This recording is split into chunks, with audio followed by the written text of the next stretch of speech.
When I came in and my family came in a few years ago through the doors back there, we brought in some baggage with us, as most of us do. And I had some questions and some doubts about what a church family could be, and thank you for proving those doubts wrong. Thank you for being a church family that I look forward to coming back to from Jefferson City, and a family that welcomes my family.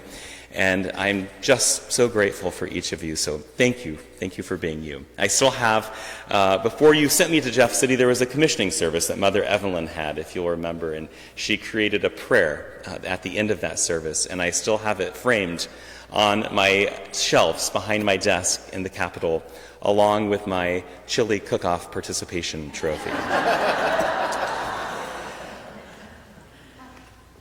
We have our own hometown hero, much more than I could ever live up to here in Independence, Harry S. Truman. And what I love about Harry Truman, and the inspiration that I find in him often, is the questions that he usually had to wrestle with. He had a lot of big decisions in his time as president that were controversial, and that people on both sides of each decision had very passionate and well thought out arguments about.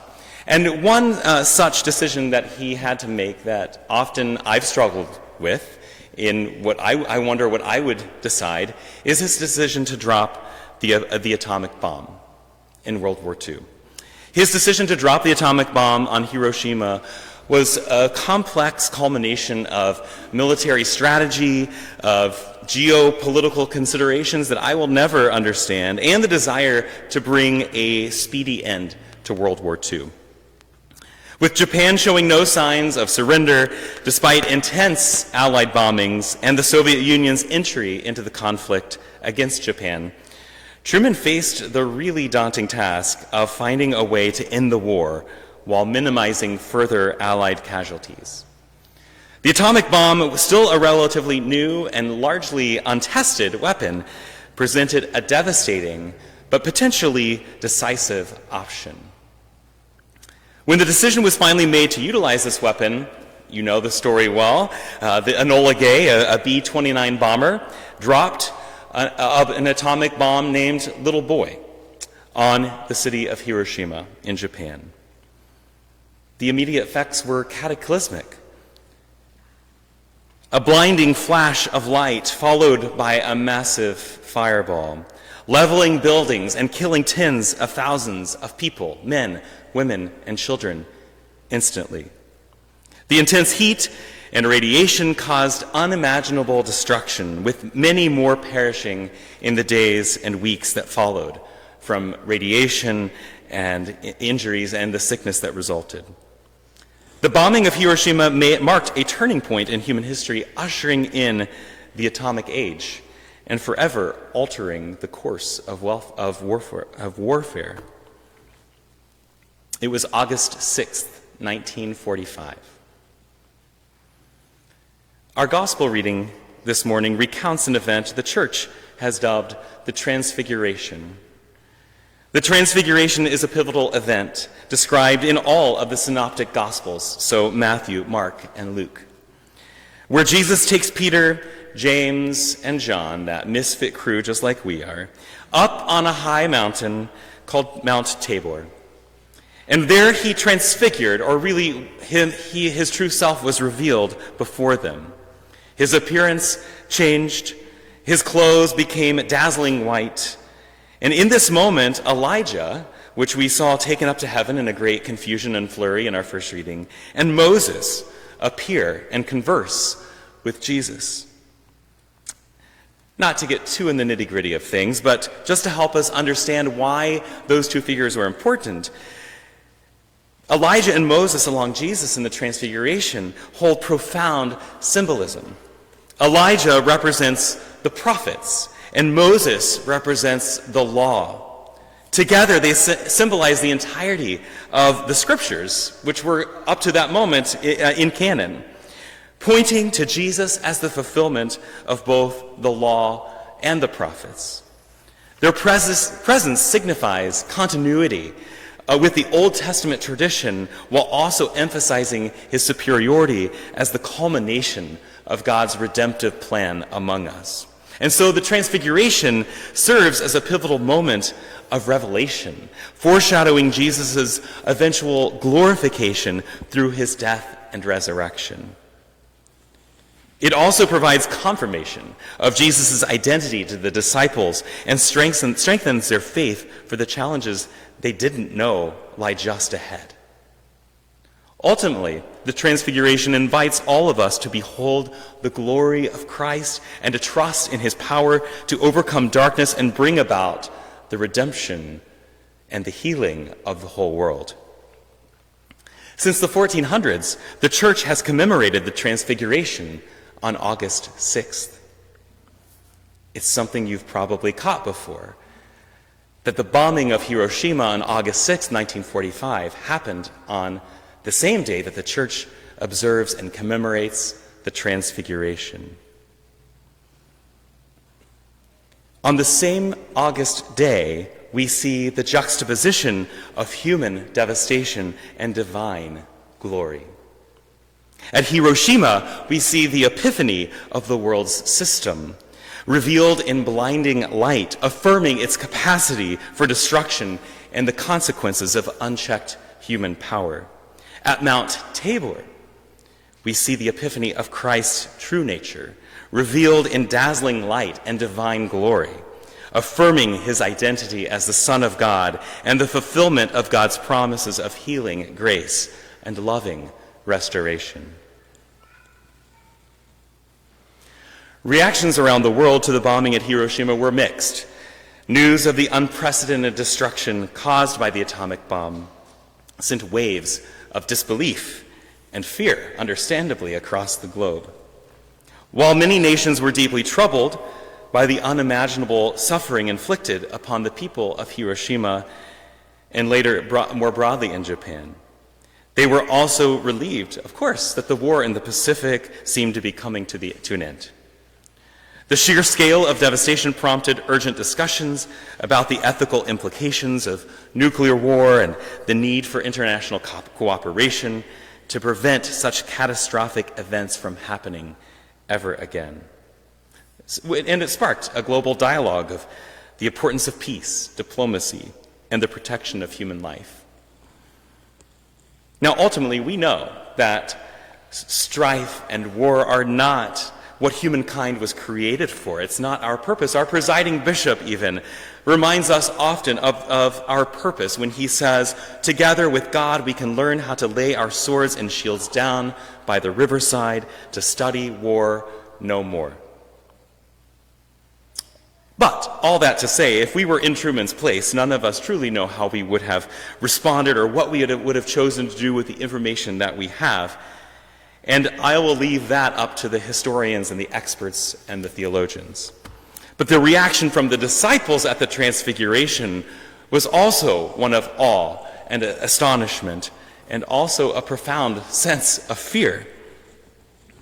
Witnessing Jesus transfigured before them with his clothes dazzling white and his face shining like the sun left Peter, James, and John utterly speechless. I mean, this is the ultimate mountaintop experience. A moment of divine revelation that transcended their day-to-day reality. Peter, in his, I will say, bonkers state, it said he did not know what to say, for they were terrified, so he just spat out the idea that, hey, let's build houses and shelters, Jesus, Moses, and Elijah, and probably all of us, we can just live here on top of Mount Tabor forever, because he didn't fully comprehend the significance of the moment. It's kind of like, and I don't know about you, but when I go on vacation, when I'm on vacation, I think that I could just live in this place forever. It just seems so out of the ordinary and wonderful. You know, the exquisite food that you get to taste, the service at the hotel, how clean and tidy the Airbnb is, or in my case, the great public transit that you get to enjoy and that you wish that was at home. Everything is heightened and new when you're in that place. But if you stayed there forever, it would also become mundane and ordinary. In the Christian faith, While mountaintop experiences like the Transfiguration offer glimpses of divine glory, they aren't the ultimate purpose of our existence. The ordinary is our home. It's not that we won't experience mountaintop experiences. I believe we were created for joy, intense joy, divine joy, everlasting joy. As the Westminster Shorter Catechism says, humankind's chief end is to glorify God and enjoy God forever. This talk of mountains reminds me of another prophet, the prophet Isaiah, who shared what the coming of the Messiah would be like. And if you know Handel's Messiah, you'll know this well. Every valley shall be lifted up, and every mountain and hill be made low. The uneven ground shall become level, and the rough places a plain. This geologic upheaval signifies a universal reconciliation from the way things are to the way things should be, and the revealing of God's glory to all. Out of Zion, our psalmist this morning says, perfect in its beauty, God reveals himself in glory. While the love of power destroys, the power of love through Christ eradicates every barrier, every obstacle to God's love, and flattens every mountain to give everyone access to God. Indeed, all are welcome, as the Episcopal Church says. And in the Transfiguration's aftermath, we see the nature of God's love, welcoming all to experience its transformative power without discrimination or hierarchy, precisely because they didn't stay on the mountain. The love God intends for every human extends to every corner of creation, from the highest peaks to the deepest valleys, calling the earth from the rising of the sun to its setting. And so, after flashing light and thick cloud and booming voice saying, "This is my son, the beloved, listen to him," the show was over. And they all looked around and saw only Jesus. And Jesus, with his eyes turned towards Jerusalem, the cross and the first Easter, takes the three disciples down the mountain. And so what must we descend now from the festive and magical, uncomfortable seasons of Advent and Christmas and Epiphany to the long season of Lent toward Jerusalem's cross and Easter. And so as we walk our Lenten journey with Jesus together, I hope we will take with us a few of the provisions that we've received in our encounter with Christ this morning. First, I would offer that we live out our faith in everyday moments this Lent. While the Transfiguration was a moment of divine revelation on the Mount Tabor, our true journey of faith lies in the valleys of everyday life. It is in the mundane moments, the routines, the relationships, the challenges, that we are called to live out our faith. So let's not reserve our devotion for mountaintop experiences alone. And let's not assume we're doing faith wrong when the mountaintops don't come. As you explore a Lenten practice this season, I encourage you to choose something that lets you honor the liturgical nature of the mundane in our daily life and work, knowing that every moment is an opportunity to embody the love and grace of Christ for our neighbors who are hurting. And the last thing that I would encourage you to do, besides living out that the liturgical nature of the mundane, is to embrace the mission of making the rough places plain. Just as Isaiah prophesied the lifting up of valleys and the leveling of rough places, so too does God's love extend to all people without exception. When I used to be on kind of a different branch of the Jesus movement in Bible college, I had a professor that said, the ground is level at the foot of the cross. And what that means to me now is that Jesus never puts up any barriers to his love. God doesn't put any conditions to accepting his grace. And so, in contrast to little boy being dropped on Hiroshima, we see Jesus immediately in this passage immediately after in the gospel. He descends from the mountain, and he heals a little boy. There will always be people that hurt, but may we be a people who heal this Lenten season. And if you've ever volunteered at the pantry, and really if you've ever encountered one human being or been a human being yourself, you've seen that there are many obstacles to wholeness and human flourishing. And so let us embody the inclusivity of a love that descends from the mountain in our own lives, extending love, compassion, and acceptance to all. May we this Lent not turn inward, but may we turn outward and descend the mountain and work to dissemble barriers and obstacles that hinder access to God's love, striving to create a world where all are welcome and embraced in the everlasting arms.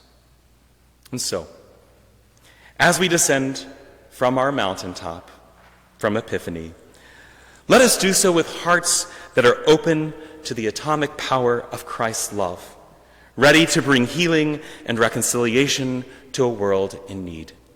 Amen. Amen.